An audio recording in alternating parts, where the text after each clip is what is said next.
We'll guide you through how to add and show, increase and decrease arrows in Excel. If you find this useful, then consider subscribing and liking the video.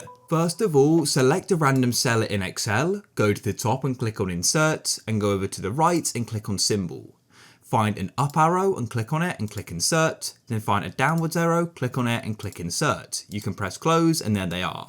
Highlight them and right click and press Copy. Now come over to the percentage change and right click on one of them and go and click on Format Cells.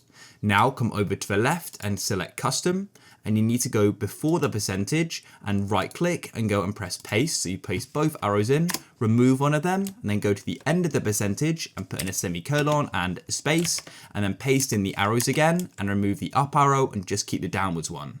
Now go and copy and paste that percentage. So it should look like that. Now place your cursor right at the start and press open square bracket and type in green and then close it and put a space. And then after the semicolon, put an open square bracket, type in red and end it and leave a space.